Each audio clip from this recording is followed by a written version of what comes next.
Today we are installing the Artika what's this? Motion activated LED lights para sa under ng cabinets sa kitchen. So yeah, so I'm gonna open it.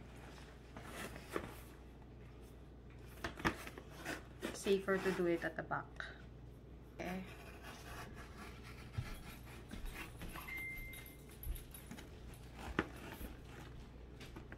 Yeah, I'm using utility knife para makat siya ng maayos.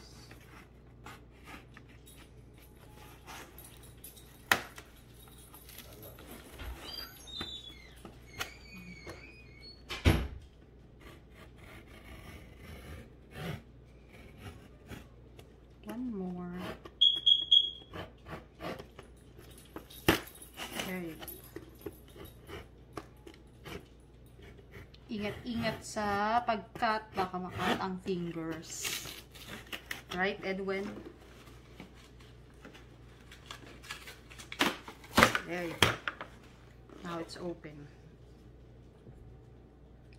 Ito yung LED light, Artika LED light, low motion sensor. Yeah, for under the kitchen cabinets. So, may 3 piraso siya.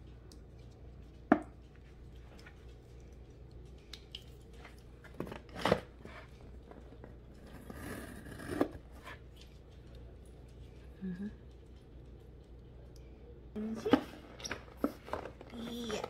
Teka, hindi ko mabuksan to. Nakakabit masyado. Teka lang. Wait. Nakabumagsak. Dali lang, baby, ha?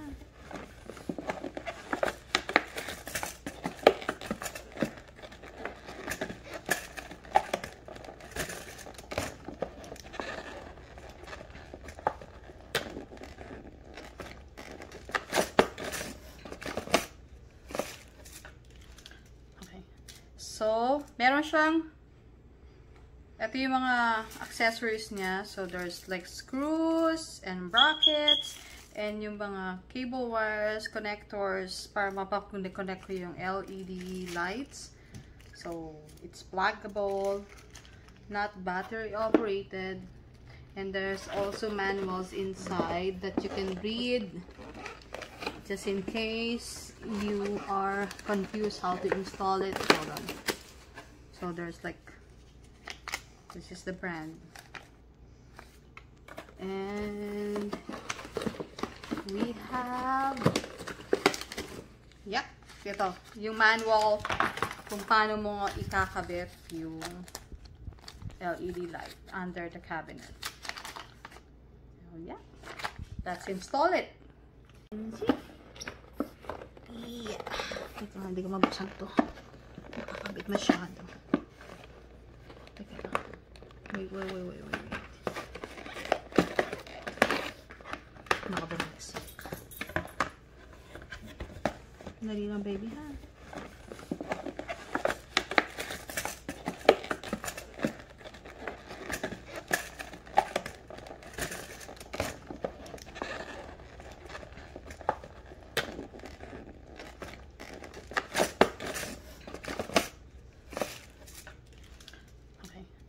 So, meron siyang, ito yung mga accessories niya. So, there's like screws and brackets and yung mga cable wires, connectors para mapapag-connect ko yung LED lights.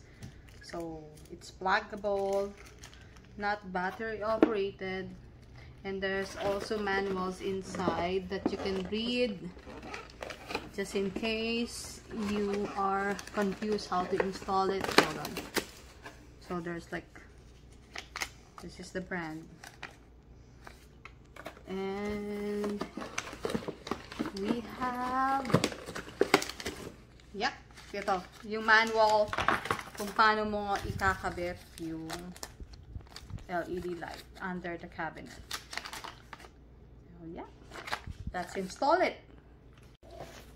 Okay guys, bago natin i-install to under the cabinet, we want to make sure na it's working. So, let's put the plug here, dun sa may light na may motion sensor. So, I'll connect it. There you go. And then we will put some connectors here at the other side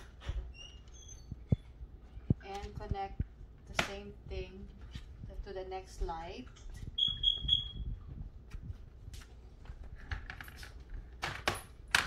There's another one, connect it to the other side and connect to the last.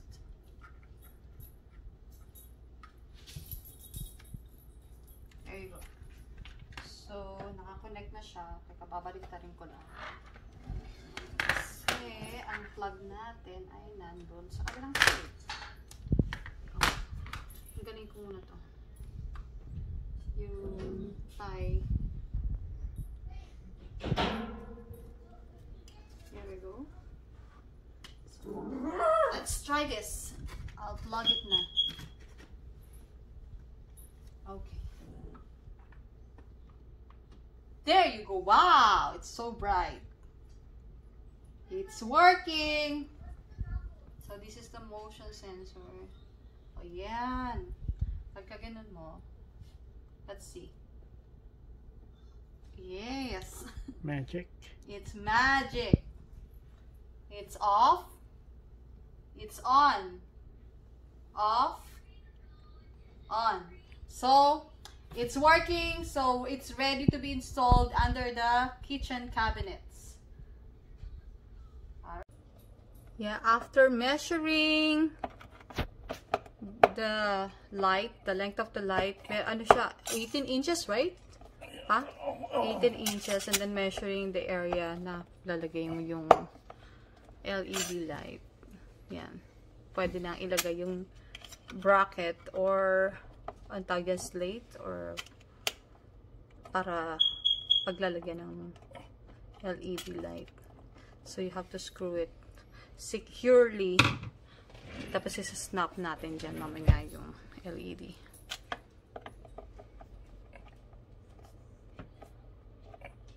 There you go.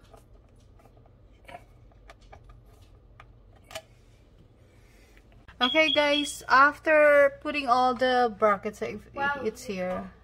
We already installed the LED lights. May mga groove yan dito. So, when you snap it at the bracket, it will hold securely. So, now we are putting we're going to connect the wires. So, on the side, there's a wire. Here.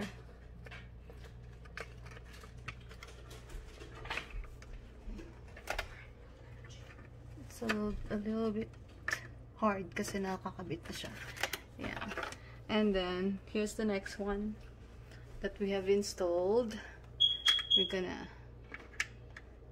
put it in, yeah, connect it here. Give me 1 second. It's kind of like hard. Can I see? There you go. Now it's connected. We're gonna test the LED lights if it's working. Okay, plug it.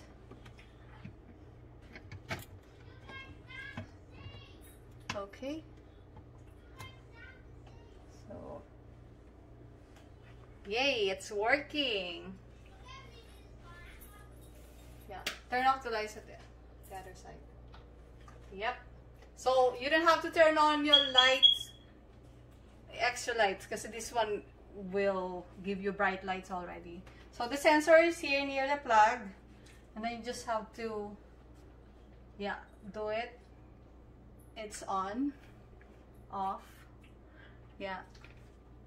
So, we're just gonna staple all the wires, secure it para hindi nakakalat sa, yeah. I'll leave it on. Okay. May bala ba to? May bala ba to, sir? Yes, sir. So, ito. Ikaw na kasi mas magaling ka rito eh.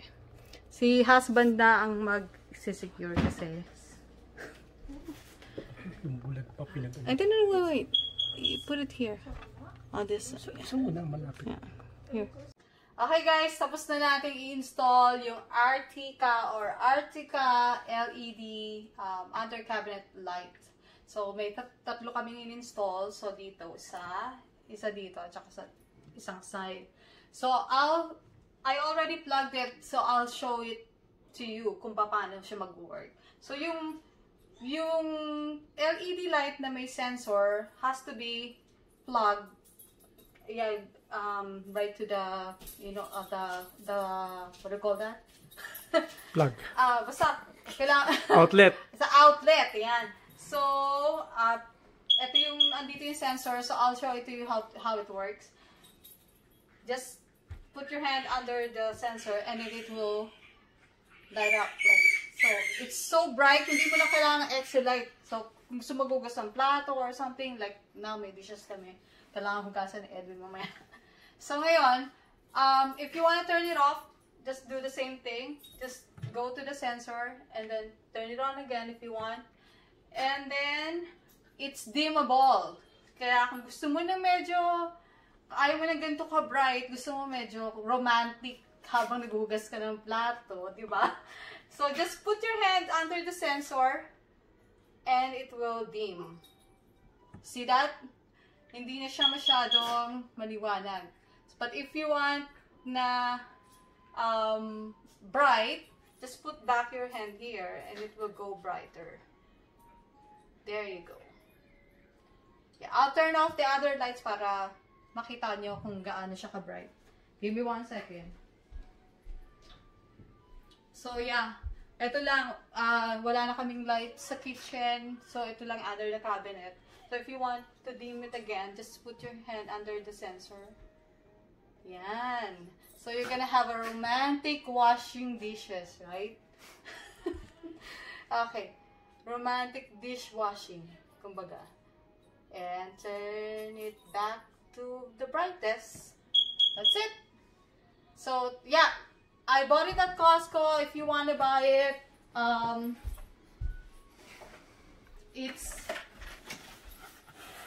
this is the one. Artika Stream Motion Activated LED Light. So, yeah. May mga instructions sa loob kung paano install. Just have the right tools and the right skills. And pag nag-staple kayo ng wire, make sure na hindi tatamaan yung wire kasi just be careful. So yeah, you can put it inside your closet, under your kitchen cabinets, or wherever you want. And then you can add more lights if you want. Kung meron kayong space na malaki-laki na lalagyan nyo ng LED, na gusto nyo ng maliwanag, you can buy more and connect them all together. So that's it. Bye. Thank you.